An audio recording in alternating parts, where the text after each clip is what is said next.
Bonjour à toutes et à tous, bienvenue à ce nouveau Good Morning Market du vendredi 29 octobre 2021. Alors hier j'ai fait face à un problème technique, donc je n'ai pas pu publier le Good Morning Market, donc on va faire un point. Aujourd'hui beaucoup de choses à dire, toujours la saison des résultats qui bat son plein, et hier nous avons eu des indices européens qui ont oscillé entre hausse et baisse, mais qui sont quand même restés proches de leur sommet. Alors pour le moment, les investisseurs digèrent cette salve de résultats d'entreprise, des résultats qui sont quand même mitigés, mais également la position de la Banque Centrale Européenne sur l'inflation, je cite, transitoire. Alors, on a pris connaissance ce matin d'un chiffre, il y a pas mal de chiffres aujourd'hui, on a pris connaissance du PIB en France qui a atteint 3% en glissement trimestriel au troisième trimestre 2021. Les estimations, vous voyez, tablées pour 2,1% en glissement trimestriel. Sur le front des résultats d'entreprise, l'action Volkswagen a chuté de 4,5% après que le constructeur automobile a baissé ses perspectives de livraison et a affiché un bénéfice trimestriel décevant. Visiblement, Volkswagen a été fortement impacté par la pénurie de semi-conducteurs. On passe à l'énergie à présent avec l'action Royal Dutch Shell qui a chuté de plus de 3% après avoir fait état d'un faible bénéfice au troisième trimestre. Sur une note plus positive à présent, Airbus qui a relevé ses prévisions pour l'ensemble de l'année. On notera également Capgemini qui a progressé grâce à des résultats trimestriels supérieurs aux attentes. Un petit mot sur la BCE qui a maintenu sa politique monétaire inchangée. Aucune mise à jour n'a été donnée sur la réduction progressive des taux d'intérêt ni sur les prévisions économiques, et ce malgré la hausse de l'inflation.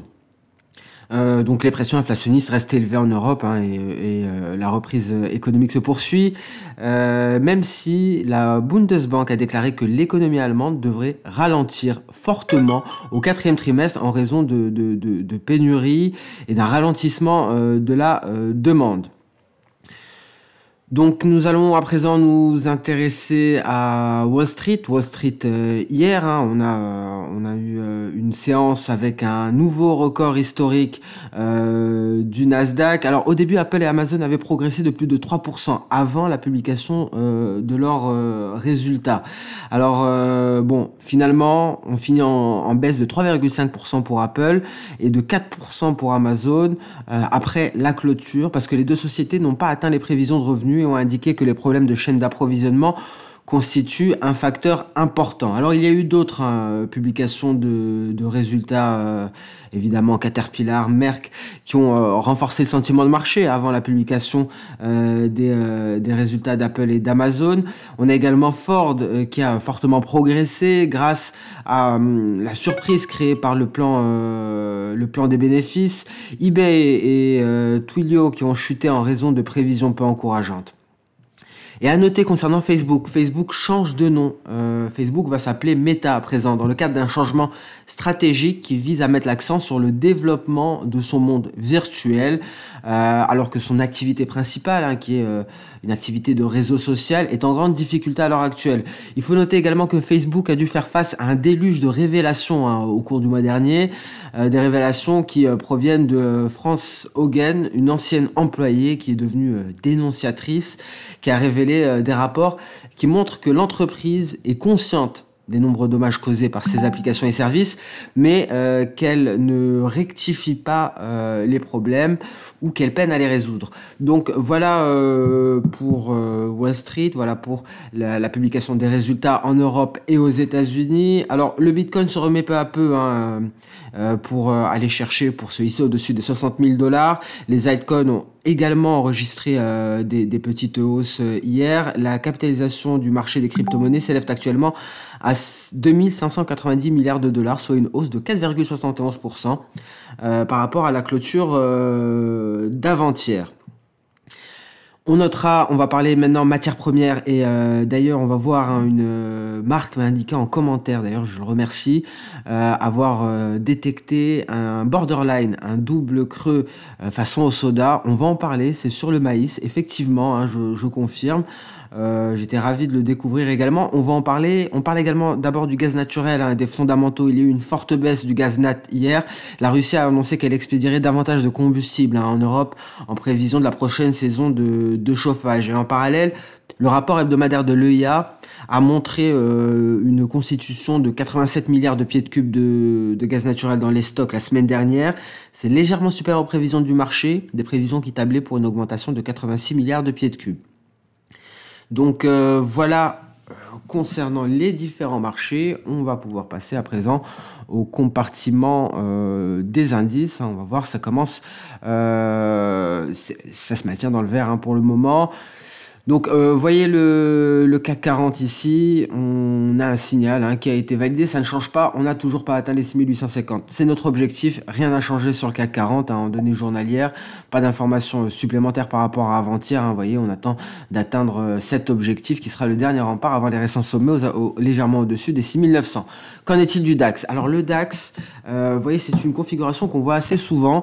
Je ne vous en ai pas parlé et ça ne m'a pas alerté. Effectivement, lorsqu'on sort du nuage et que le nuage s'affaisse juste après qu'il y ait un trou d'air, c'est assez fréquent hein, de voir ce genre de comportement. Alors certes, on avait eu un signal d'achat validé par la lagging span, mais on a atteint la projection d'Osoda, ce qui aurait dû nous mettre la puce à l'oreille. Et en plus de cela, on avait un trou d'air. Et donc, ce trou d'air a attiré les cours vers les 15 550 environ. Donc, le DAX en a profité pour se replier. Alors, est-ce que ça va être un point de rebond? C'est également un scénario assez fréquent. Lorsqu'il y a un trou d'air, on va chercher la SSB et on repart à la hausse. En tout cas, pour envisager des perspectives baissières en direction des 15 300 environ, il faudrait une traversée de nuages bien entendu, mais un rebond est beaucoup plus probable hein, en cas de poursuite du repli. La SSB fera son job de support. Vous voyez ici avec les données intraday, hein, et d'ailleurs c'est un gros support. Pourquoi? Parce que c'est le nuage journalier, c'est également le nuage H4. Donc on profite de ce trou d'air à la sortie du nuage journalier pour aller chercher nos nuages H4 et nos nuages daily. Peut-être que le rebond a déjà commencé. Hein. Vous voyez cette longue mèche inférieure et un rebond hein, qui pourrait nous permettre d'aller nous hisser au-dessus de cette projection à 15 780 points avant d'aller chercher les 15 800 et aller se rapprocher des 16 000 points. Le Nasdaq, légère baisse en ce début de séance. On a marqué un record hier. Hein. Vous voyez encore une fois ici, c'était un beau signal Ishimoku. Hein. On a longé le nuage, on a validé le signal, on va chercher des records. On a un objectif ici encore plus précis, une projection d'Osoda en données H4. Et ici, vous voyez, on a suivi cette hausse, ce rebond du Nasdaq. On l'a accompagné par plusieurs méthodes. D'abord, on a les projections d'Osoda qui nous ont donné un objectif. Ensuite, on a eu la sortie de nuage qui a confirmé les perspectives haussières. Sortie de nuage avec validation par la lagging span. Ensuite, on a eu la cassure de cette moyenne mobile à 200 périodes. Donc, deux signaux ici. Deux signaux qui ne pouvaient nous accompagner que vers des records et on y est, on a atteint les records. Est-ce qu'on va aller marquer un record à 15 893, 15 900 points? À voir, en tout cas nous y sommes. En données H1, on a allé chercher notre nuage, vous voyez cette tendance haussière, on a quand même de fortes fluctuations. Hein. N'hésitez pas d'ailleurs à marquer le canal sur le Nasdaq à l'aide de droites parallèles. Donc voilà dans quoi évolue le Nasdaq, ce qui pourrait le hisser vers de nouveaux records historiques. S&P 500, donc vous voyez, hein, c'est pour ça qu'il fallait attendre une réelle confirmation hein, par rapport à cette formation de chandelier japonais. Je sais pas si j'en ai parlé avant-hier ou hier, vu qu'hier je n'ai pas pu le publier, mais on invalide complètement avec la bougie verte de la veille. On est sur des records concernant le S&P 500. Et notre prochaine cible nous est donnée par les retracements externes de Fibo à 4627 points pour le S&P 500. Alors je ne l'ai pas fait avant, en amont, je vais quand même regarder les données H4. Pas grand chose en H4, hein. On voit ici qu'on a un nuage légèrement, relativement épais en cas de tentative baissière. Dow Jones, pareil, ici, pas d'étoile filante, c'est invalidé, on repart à la hausse. On a une projection de Soda qui fait office de résistance. Donc, on avait parlé de cet éventuel scénario hein, d'un Dow Jones qui marque une pause sous ce niveau. Peut-être ça va être le cas. Mais si on parvient à se hisser au-dessus de 35 700 points, on pourra aller chercher le seuil psychologique des 36 000 points. 36 080, c'est d'ailleurs le retracement externe de Fibonacci à 127,2%. En données H4, pareil, gros nuage en support. Donc, le biais est haussier d'un point de vue Ishimoku lorsqu'on voit l'intraday à Wall Street. On passe sans plus tarder sur les crypto-monnaies. Donc voilà, 60 000 $, on y est. Alors on est dans ce range que l'on connaît très très bien entre Tenkan et Kijun. Ça c'est également une configuration assez fréquente sur Ishimoku. Donc voilà notre range. Borne inférieure Kijun, borne supérieure Tenkan. Et on connaît les règles de trading dans les ranges. Hein. On peut même le faire comment dire, on peut même le faire en données H1 par exemple. On peut le voir, maintenant qu'on a délimité notre range, on va en H1, on le retrouve, voilà le range, il est même beaucoup plus clair en H1. Donc ici, notre borne supérieure est délimitée par la Tenkan, borne supérieure délimitée par la Kijun d'ailleurs. Quelque chose d'intéressant si on fait face à ce genre de configuration, n'hésitez pas à afficher Tenkan et Kijun pour voir, parce que les Tenkan et les Kijun vont bouger. Voilà, donc ce sont les bornes inférieures et supérieures de notre range. Et donc effectivement, la borne supérieure est susceptible de baisser. Donc voilà la configuration sur le Bitcoin. Vous aurez compris hein, la règle de trading, on casse la borne supérieure, c'est haussier, on casse la borne inférieure, c'est baissier. Et en données H4, vous voyez, on invalide directement hein, cette figure en épaule tête épaule, on n'est pas allé jusqu'au bout, on refranchit la ligne de coup et ça c'est le seuil concrètement d'invalidation. Maintenant, d'un point de vue H4, d'un point de vue chartisme, vous voyez, hein, le tout est d'aller se hisser au-dessus de cette oblique baissière qu'on n'arrive pas à franchir. On a des mèches supérieures, c'est renforcé également par le nuage. Donc voilà pour une belle vision du Bitcoin journalier H4 et H1. Ethereum, pas grand-chose. Dogecoin, très impressionnant. J'en parlais hier, malheureusement, j'ai pas pu publier le Good Morning Market. Vous voyez, on est allé chercher la projection d'Osoda, on marque une pause. C'est fait, c'est un gros signal ici qui nous est donné, signal d'achat Ishimoku, validé par la Chikou, donc maintenant il ne suffit que d'attendre que ça démarre. Ça c'est les configurations qu'on préfère, on en parle assez souvent. Pourquoi? Parce que c'est un double signal. C'est un signal Ishimoku, on l'a montré, sortie de nuage par le haut, la Greenspan qui valide, et c'est un signal chartiste. On casse l'oblique baissière qui relie les différents sommets depuis le début du mois de juin 2021. Donc là, double signal, il y a plusieurs méthodes pour avoir des objectifs. On en avait déjà un, c'était cette projection d'Osoda. Maintenant, le tout sera de s'intéresser au précédent sommet. Alors la projection d'Osoda qu'on est allé chercher correspond également à un précédent sommet. Hein. Le voici, vous voyez, c'est exactement la même chose. Donc, vous l'aurez compris, si on se hisse au-dessus des 0,3488, il n'y a pratiquement plus rien. La prochaine zone sera aux alentours des 0,43. Donc, de belles perspectives en vue, hein, tout de même, pour le Dogecoin.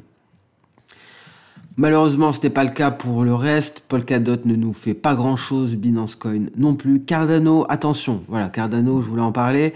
On sort du nuage par le bas. On peut avoir une validation très très bientôt. Vous voyez ma Greenspan. Et on a une belle projection d'Osoda. 1,4676 serait l'objectif, la projection V. Ripple, rien à signaler. On passe sur le compartiment des matières premières. Alors, qu'en est-il du gold ? Bon, alors, on oscille toujours hein, aux alentours des 1800 $ l'once. Mais on a décelé ici un biseau ascendant à connotation baissière, souvenez-vous. Et ce genre de biseau, on en sort par le bas. Hein. Et si on en sort par le bas, cela voudrait dire que l'on franchit le nuage. Et donc, on nous donne un signal chartiste et un signal Ishimoku. C'est ce qu'on préfère, ça tombe bien. Donc voilà, concernant le gold, je pense qu'on peut même avoir un objectif en cas de baisse. Hein, vous voyez, avec les projections d'Osoda, on arrive à la voir un petit peu, hein, cette vague qui serait une vague E et non une vague V. On va la mettre en rouge car c'est baissier. Voilà, on pourrait aller chercher les 1760 $ l'once, hein, concrètement, si on parvenait à franchir ici notre nuage. Le pétrole qui marque, voilà, qui reste relativement calme, hein, encore pour le moment. Rien à signaler, ça n'a pas changé. Vous voyez le gaz naturel, le repli considérable du gaz naturel hier. La Russie qui vient encore à la rescousse de l'Europe en lui promettant un approvisionnement plus conséquent. Donc on repasse sous 6, hein, ici, vous voyez. On est allé chercher 5, on est remonté à 6, on repasse sous 6 grâce à la Russie, mais cela ne devrait calmer que temporairement. Et donc le café, il me semble qu'il y a un signal baissier en cours, voilà, signal baissier éventuellement en H4. Alors maintenant, rapidement, copper, pas grand chose, mais ici, merci Marc pour cette configuration. Donc on va le voir ensemble. Configuration similaire à cela, au copper, hein. Souvenez-vous des différentes conditions. On a A, on a B ici, vous voyez, sur le copper. On va faire exactement la même chose. Bon, ce sera un peu plus... ce sera un good morning market un peu plus long, mais c'est tellement rare d'en retrouver. Et je vous avoue que je ne surveillais plus le maïs depuis un moment, et c'est là qu'il me fait un borderline, bien sûr, lorsque je ne le surveille plus. Donc, ici, on a notre point A et B. Quelle est la première condition? Comme le copper, il faut que le point B ait été formé 26 périodes après la formation du point A. Donc ici, je vais mesurer tout simplement... mes 26 périodes, ça va jusqu'à où? 26 chandeliers. 26 chandeliers, ça va jusque là. Donc, on est bon sur ce premier critère. Ici, on a 26 chandeliers. On a bel et bien réussi à marquer notre creux B qui est là. 26 périodes dans le passé. Alors, à présent, on a eu un un autre critère ici, croisement de la Kijun et de la Tenkan, hein. C'est un des critères, hein, on l'a eu également ici sur le copper. Et sortie de nuage. Vous voyez, hein, c'est assez précis. Sortie de nuage. On n'a pas de gap, certes, mais en plus de ça, ce qui est très intéressant sur le maïs, c'est qu'on a double signal borderline. Et en plus de ça, on a très prochainement cassure de cette oblique baissière. Et ça, ce sera vraiment la confirmation ultime lorsqu'on sera passé au-dessus. La seule difficulté ici que l'on n'avait pas, hein, pour le copper, pratiquement, c'est l'épaisseur du nuage. On ne l'a toujours pas intégré. Donc, le scénario que je vois, hein, personnellement, on pourrait aller, et ça arrive très fréquemment, aller chercher la SSB en pullback, prendre plus d'élan pour s'attaquer à cette oblique baissière. C'est tout à fait possible, mais en tout cas, très intéressante cette figure. Il y a une autre condition, hein. Il faut ici qu'on décolle 9 périodes, mais de toute façon, on a décollé, hein, dans la foulée, mais cette condition, je vous la donne, il faut décoller 9 périodes après la traversée du nuage. Comment on fait pour avoir des objectifs avec cette projection d'Osoda, avec ce borderline, maintenant qu'on l'a décelé? On va simplement tracer une vague. Prend le point A, le sommet intermédiaire et le point B. Ici, on va sélectionner E, c'est déjà fait. Bon, on met en vert parce que c'est haussier, hein, c'est toujours important visuellement. On multiplie par 3 pour avoir les 3 E et on obtient nos 3 objectifs. Donc voilà pour ce setup très très intéressant. D'ailleurs, au passage, je ne serais pas surpris que le point d'équilibre soit E1 parce que je vous rappelle que il a plus de chances que le point d'équilibre soit E2, on marque une pause ici, soit on le franchit, on va chercher E3, soit c'est un point de retournement après une période de consolidation, soit le point d'équilibre est en E1. Je ne serais pas étonné de voir un point d'équilibre en E1, pourquoi? Parce que lorsque les cours auront atteint E1, ce sera le moment où la Greenspan tentera de sortir du nuage. Donc si elle a des difficultés à sortir du nuage, effectivement, E1 pourrait être un point d'équilibre. Donc voilà pour cette configuration, ce triple qui s'appelle dans la théorie aussi borderline, ou bien appeler ça double creux façon Hosoda. En tout cas, voilà un autre exemple. Encore une fois, merci Marc d'en avoir parlé en commentaire, hein. C'est exactement la même chose que ça.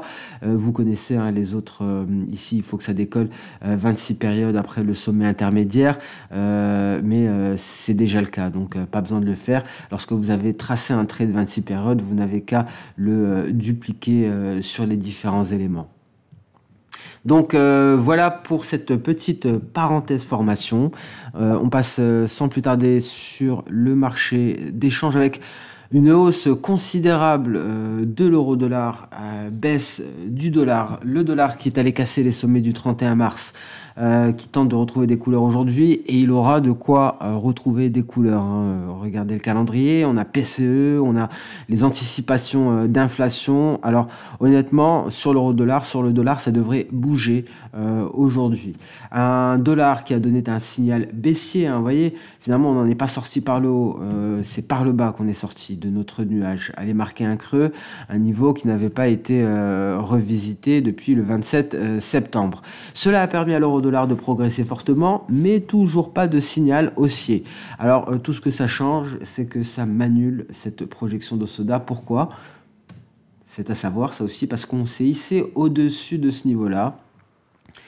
Donc ma projection d'Ossoda est complètement annulée. Donc tant qu'on ne casse pas cette oblique baissière, tant qu'on ne franchit pas le nuage, pas de perspective haussière pour l'euro-dollar, malgré cette belle haussière qui a permis de le hisser au-dessus des 1,16.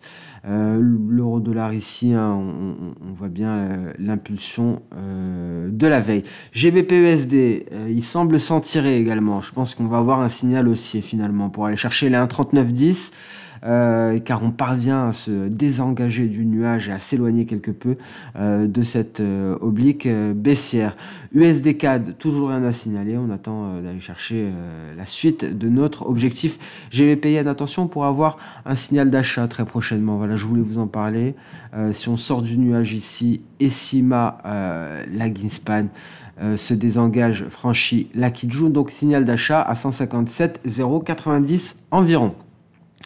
Voilà pour vous voyez Tesla, bon, excusez-moi, ça n'a rien à voir, mais il va falloir que j'enlève ce graphique d'ici. Tesla qui est en route pour de nouveaux records historiques encore une fois. Et sur ce, nous allons mettre un terme à ce Good Morning Market.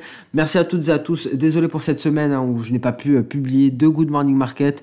La première fois parce que j'étais malade, la seconde fois hier parce que malheureusement, il y avait un problème technique. Je n'ai pas réussi à la partager sur YouTube.